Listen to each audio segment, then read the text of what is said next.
Good evening. This is the March 28th meeting of the Revere City Council Zoning Subcommittee. I'm sorry, April 3rd. My agenda is from the 28th. Our first item on the agenda is item 17-105. This is on the application of DCM Realty, LLC, 25 Renee Drive, Wakefield, Mass., seeking permission from the Revere City Council to construct more than one principal, non-residential structure on a single lot to enable the appellant to construct a 3-story mixed-use building comprising of 4 residential units and 2 commercial units at 7-9 Dehon Street. Attorney Rhodes? Yes. Good afternoon, councilors. My name's Corey Rhodes. I'm an attorney with D'Ambrosio Brown, LLP, 14 Proctor Avenue in Revere. I represent the applicant, DCM Realty, LLC, related to this application at 7-9 Dehon Street. This is a highly irregular, basically triangular lot that has been in existence for quite a while. My client is proposing to replace this current blighted structure that has been there for a number of years with a modern 3-story transit-oriented development that will have 4 residential units on the top 2 floors, and those are single-bedroom units, about 650 square feet, and also 2 commercial units on the lower floor. This, as you very well realize, is probably within 300 feet of the Revere Beach T-station, and will be marketed strongly to commuters, people not needing a car, who are really looking to utilize the general utility of living directly on top of a T-station.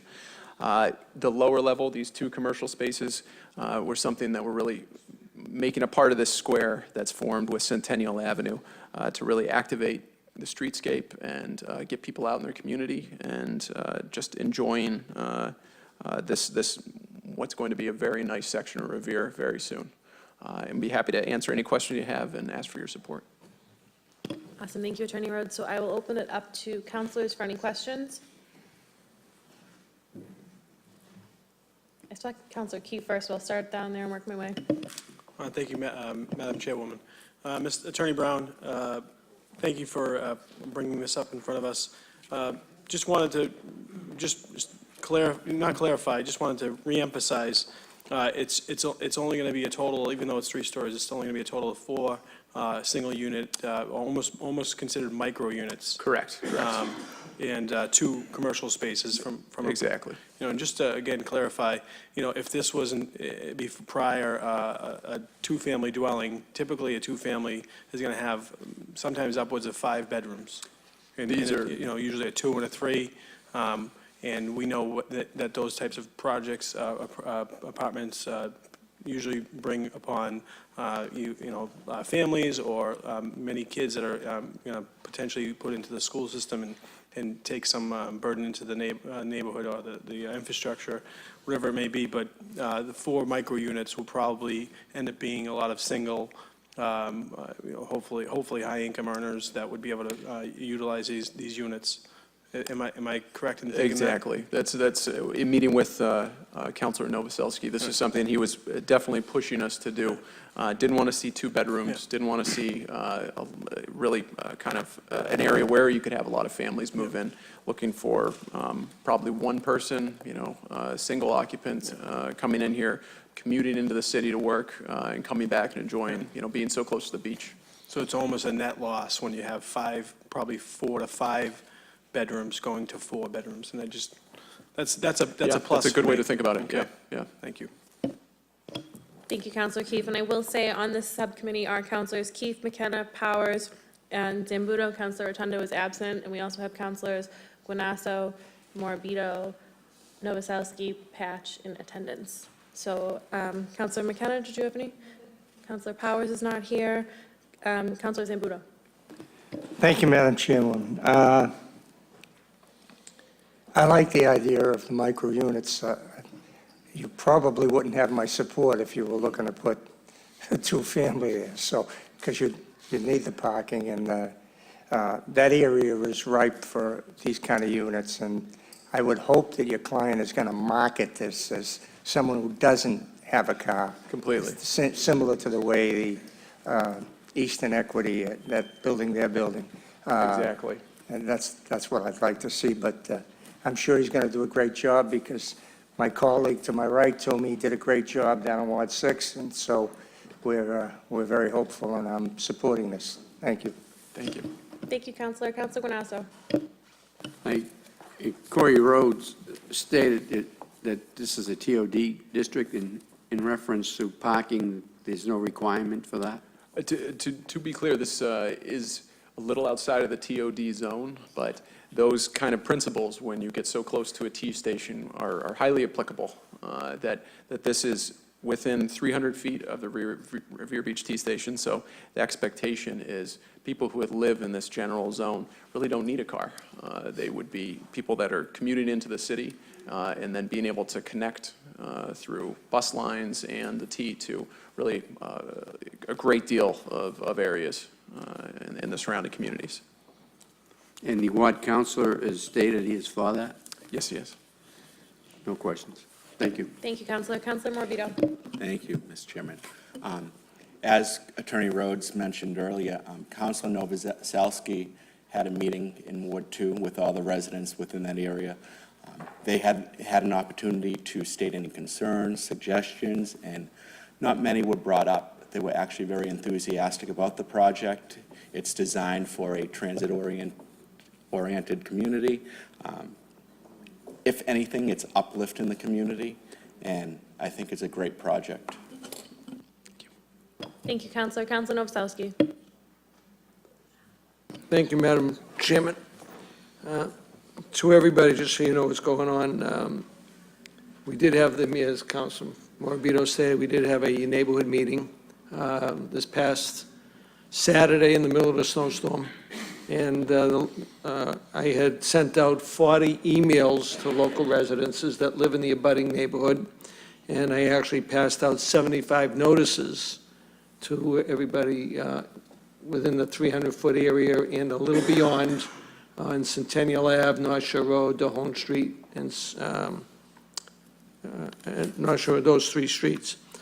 So when we had the meeting, I did talk to the proponent, and he is going, when he advertises the availability of these units, he will advertise them that there is no parking provided and no parking available. Now, with that, I have already gone through the Traffic Commission. We've eliminated 9 parking meters on Sandler Square, that little triangle that's down there.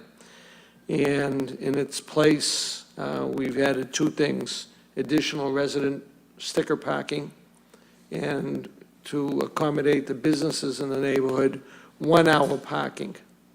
So we have a total of approximately 26 parking spaces in that adjacent area down there to handle these 4 units and the 8 units that are being done at 1719 Dehon Street.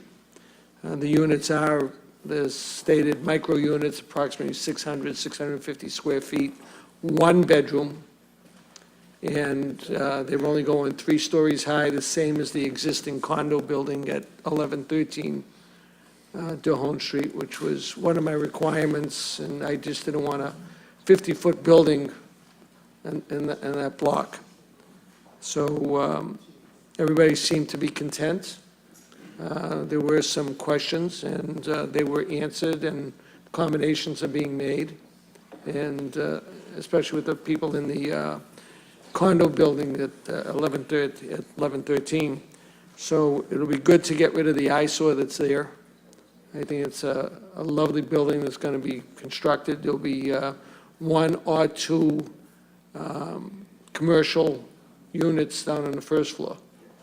And those 1-hour parking spaces will be accommodating these commercial spaces. So it's an up-and-coming area. I'm pleased in what I see coming into the neighborhood. A lot of good things happening, and still more to come. So with that, I hope that everybody, when it comes to the council meeting tonight, that we all vote in favor of this petition. Thank you. Thank you, Councillor. Councillor Rotondo is also present, who's a voting member on the subcommittee. Councillor Rotondo, do you have any comments on Dehon Street? At this point, no. I spoke to both Corey and David during the last council meeting, and he had iterated that it was going to be similar to Jeremy Russo's project, so I'm very satisfied. Thank you. Thank you, Councillor. Seeing as all the councillors have stated any questions, comments, or concerns, it's just my recommendation that we subject the special permit to the conditions and findings of site plan review, since Frank Stringy hasn't submitted a report yet. So, all in favor? All opposed? We'll submit that as favorable. Thank you very Attorney much. Rhodes. Next item on the agenda is 17-106, Gunnar Holdings LLC, 30 Railroad Street, Revere, Mass., seeking permission from the Revere City Council to perform exterior and interior alterations of a nonconforming structure at 44 Railroad Street.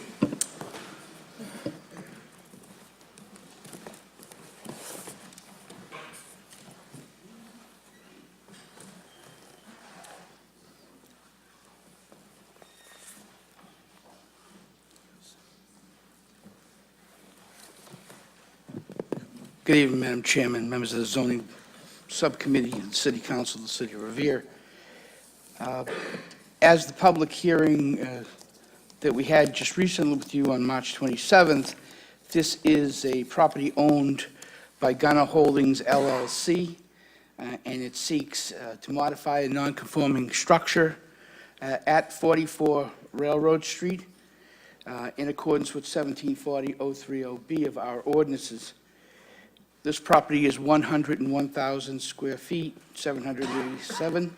It is in the TED district, and principally, as we spoke at the public hearing, we're seeking to modify Building B, specifically taking that footprint of 22,300 and building it 49 feet high, principally as designed by the revised site plan that was submitted to the council, to you, Madam Chairman, and I believe to President Haas.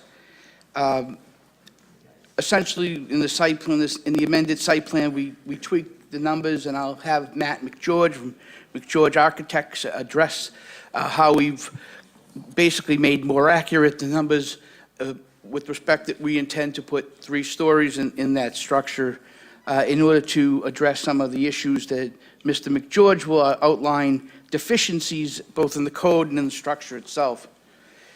After Mr. McGeorge speaks, or at least before Mr. McGeorge speaks, I'm going to introduce Rick Salvo of Alliance Engineering Alliance, I apologize.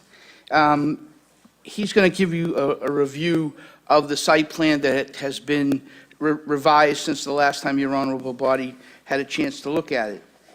In the interim, we went to the Site Plan Review Committee, and you should have a copy of the Site Plan Committee report. In looking at that report, we would have no objection to taking any of those conditions as conditions to the site plan. As the committee knows, our principal tenant there had gotten with the landlord a special permit. That permit itself also has similar conditions with respect to signage, with respect to fencing and security. And the last person will be speaking on behalf of Gunnar Holdings will be former Sheriff Guy Galotis, who is our security consultant, to kind of round up the presentation to be made to you today. We would ask that you approve the special permit and send it for review and approval to the body as a whole. And let me introduce Rick Salvo. Thank you, Attorney Simeoni, and I'll also mention too that Council President Haas is here. I'm in a seat and I missed him, so thank you, Councilor Haas. Thank you, Madam Chairman, members of the subcommittee. For the record, my name is Rick Salvo with Engineering Alliance. The subject property, I think everyone's familiar with, is located on Railroad Street. It's occupied by 2 existing structures. This structure right here is the current subject. It's an existing building, and it was built right along the property line adjacent to the railroad tracks. The building is actually encroaching about 3.5 feet at most onto the adjacent property. As Attorney Simeone noted, it's located in the TED district. Just to run through really quick the dimensional criteria, it requires 25,000 square feet of land. This particular parcel is much greater than that, 101,788 square feet of land. It requires 150 feet of frontage. This property only has 100 feet of frontage, which is one of the three reasons why we're here for a special permit to alter a pre-existing non-conforming structure. It requires a front yard setback of 50 feet. This building has is setback 177 feet. It requires a side yard of 35 feet. That's the second reason why we're here. Currently, it's encroaching onto the right-of-way, and we'll get to that in just one moment. Requires a rear yard of 50 feet. This particular building has 249 feet, which is not changing. Requires a usable open space of 15%. This particular project has about 8.4% of usable open space, which is the third reason why we're here requesting a special permit. Just to keep on going, the maximum building coverage is allowed is 50%. This only has 32%. It's conforming in that regard. Maximum height is 50 feet. We're proposing a structure that's 49 feet. Maximum stories are 5 stories that are permitted by right. This particular building will be 3 stories. And it also has a maximum FAR of 1.5. This particular building will be way under that at 0.66. So the proposal would be to demolish and completely reconstruct this section of the building right here. This section would remain in place. This building here is on the abutting property, not part of the subject proposal. The little piece that I've highlighted here in blue, that's the piece that's currently encroaching about 3.5 feet into the railroad right-of-way. Since we're demolishing that part of the building, that will be corrected. It will be constructed so there'll be a 0 lot line setback at this point and about 9/10 of a foot on this section right here. The new building, actually if I step back, the existing building is a high bay type structure. It's about 20 feet high. It's got a mezzanine on the inside of it. This will be built as a 3-story structure, approximately 49 feet high. As I said, all that part is conforming within the regulations. So if you look at the overall, the footprint's actually slightly reduced.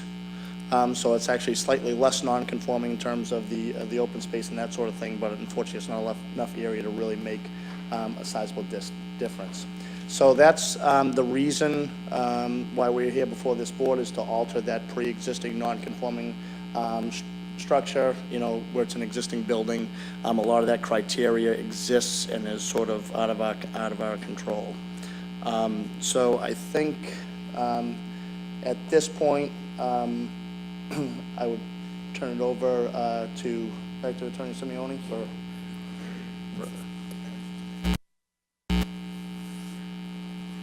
Thank you, Rick. I'd like to now introduce Matt McGeorge Architects, and just to remind the subcommittee, one of the critical aspects of this is the serious problems that we have with this building, as we discovered, trying to retrofit it to meet the long-term plans of the MMTC that's been licensed by this honorable board, approved by this honorable body, special permit, licensed by the Commonwealth. So I'd like to introduce Matt McGeorge Architects. Attorney Simeone, just so you guys are aware too, our general council meeting is starting in about 15 minutes. So I'm sure that the councilors do have questions, and you guys have done a great job summarizing the project so far. So if you want to introduce yourself, and then I'll open it up to the council for specific questions regarding the project. I mean, it's a pretty simple structural issue. They're addressing a couple structural problems with the building and correcting them. Madam Chair? I don't see any detrimental issues. Councilor Rotondo? I totally agree with you. In order to be brief, would it be advantageous just to have us ask questions of the council? Yep, that's what I was getting to. So if you just want to introduce your I'll name and myself and then sit company. down and open it to questions. Sure. Yes, Matthew McGeorge, representing McGeorge Architecture Interiors LLC. The concerns of this commission are very limited in my scope. It's building, fire, and compliance that I'm more concerned with, and I believe you have the structural engineer's report in your file. So that being said, I'll step down. And Thank you. So I'm going to open it up to committee members first. Councillor Keefe? I've pretty much understood everything that they had to say. The only thing that I had brought up earlier was in some of the site plan review comments, and just assuring that any signs on the sides of the building, like I mentioned again, would be low profile. Attorney Simeone assured me that those signs would be low profile and really just to have standard signage for the building, and they wouldn't be used for advertising purposes. Outside of that, I'm satisfied. Okay, Madam Chairman, just to note that, again, I have Guy Glodis if anybody has any questions course. on the security of the perimeter. Thank you so much, and welcome, Mr. Glodis. Councilor McKenna. Thank you, Madam Chairman. I have taken a tour on this building. The building is located, I'm sure everybody knows, but for maybe the audience, it's in an isolated parcel away from residential housing. It's surrounded by commercial development. Some of the buildings around there are deplorable. They have graffiti all over them. I feel that Matt has done a wonderful job rehabbing the buildings down there. They're clean. He's put greenery in there. I have no problem or any concerns of this building going up, so I'm in favor of it. Thank you. Thank you, Councilor McKenna. Councilor Rotondo. Thank you, Madam Chair, through you to Councilor Simeone and former Senator Guy Glodis. What is the total build-out for this project in dollars? We're looking at a minimum of somewhere a little under $5 million. And I say a minimum, Councilor Rotondo, only because and Matt McGeorge could probably answer these questions better, when they start fitting the interior for the use of cultivation for this particular part of the project, those costs can be very, very high. And I don't think when I say it's a $5 million project, I can't clearly establish that it'll be less than that. So it's $5 million, and to just go over a couple of it, it's approximately 60 to 75 jobs in Revere, and we hope to be opening as early as next year. And I know you weren't being cliche by using the word high, but my understanding is the product itself will be quite costly. That would also add to the value of the property. Would that not be a truth, or? The cost of renovating this building is substantial and far exceeded, I think, the initial budget. But if, in fact, my client is successful in getting this special permit tonight, we expect that you'll be very, very proud of the structure that will be there. It will clearly improve the entire industrial area there, and it will be I think it'll be a step in the right direction for the entire TED district. And for former Senator as well as Sheriff of Worcester County, my question is, do you see this as a big issue as far as security, considering that you've dealt with more significant issues? Thank you. Thank you. Madam Chairperson, through you to members of the committee and the council is present, my name is Guy Glodis, 39 Old Cart Road. For background purposes, I'm a former correctional officer, trial court officer, chairman of the Joint Committee on Public Safety, sheriff of Worcester County. I'm currently a legislative agent for the State Police Commission offices, the Mass Correctional offices, and the Chief Probation offices, among some other security vendors. To answer your question, Councilor Rotondo, we take security as the utmost priority. I think I'm safe to talk for Matt. When he contacted me, he said that that is his first and most important priority in this project, and he has spared no expense. Matter of fact, Eric Johnson, who's a former federal agent, he's now an independent security contractor, has visited probably close to 50 different dispensary locations. He has called this location of 44 Railroad Street the best natural security building and/or facility that has been targeted for a dispensary. There is a natural security perimeter on 3 sides of that location. For those of you that are familiar, to the west is an MBTA commuter rail, to the east is an abandoned commuter rail, and to the north is the Revere Beach Parkway. Council, there will only be 1 access road in, 1 access road out. We will be the standards of the CMR 725. We will have closed circuit universal cameras on the outside, on the inside as well. There will be no windows on the lower level. There'll be a scramble access pad for access to the building. There'll be glass breaking technology, intrusion technology, motion technology. The people that Matt will be hiring, there'll be an extensive background security. There are very sincere policies from seat to sale, which we put a very high value on. So you can never know what the future is, but I can tell you that we've contracted with Lantel Communications. They've done work here for the city of Revere, with the Revere Police Department, with MassDOT, with the state police. We've met with Chief Caffarelli. We've gone over all the security plans with him. We feel very confident that no expense will be spared in making sure that that is a safe and secure facility, not only for the employees, not only for the neighboring commercial residents, but for the public as well. Thank you. Thank you, Mr. Glodis. Thank you. Councillor Zambuto? Thank you, Madam Chairwoman. I've known Matt Philbin a long time. We all do. I think we had one of his first projects here in Revere was to take a flop house, and I'm being kind when I say flop house. It was a transit. Yeah, well, whatever. I don't want to go that far. It was not a good location in the city. It was, a place where people were supposedly sleeping, and it was just a terrible rooming house type of situation that he converted to a national chain hotel, and not at a small expense. And he turned the neighborhood around there, even bought some of the property around the place for extra parking, and turned it into a first-class establishment. So I don't want to go into, I'm just trying to speak to his character, and that's why when they came for this medical marijuana facility, which I'm one of these guys that was against anything, but I saw what he was going to do here, and I'm happy he got the license from the state, and we supported it because of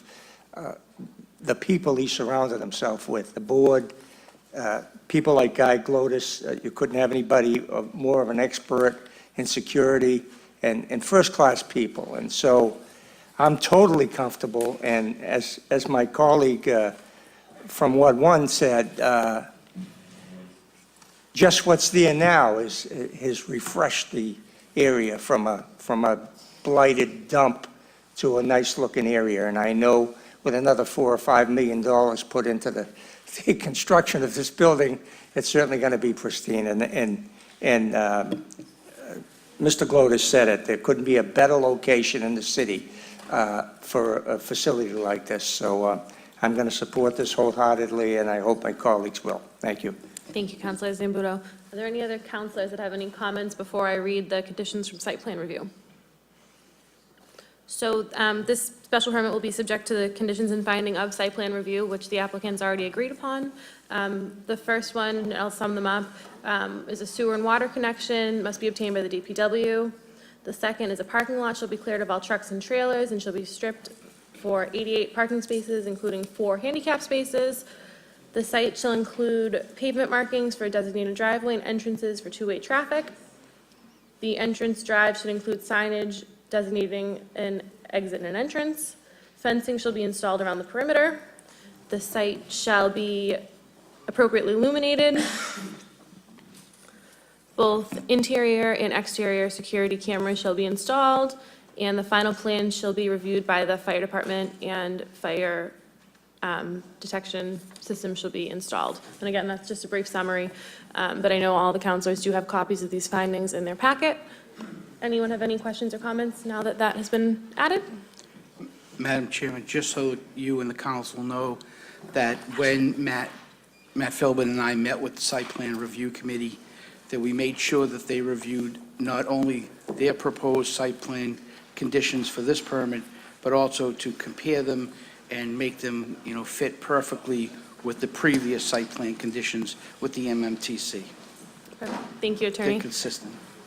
And if I may speak from the chair, I do think that this is a really, again, a simple special permit. Not only is it improving the, physical structure of the building, it's improving the appearance, it's improving the security and the all-around building itself, so I think it's a very simple special permit. I think that it's well within our guidelines. There are just a couple little things that are off, which is why it's a special permit, such as the space behind the building.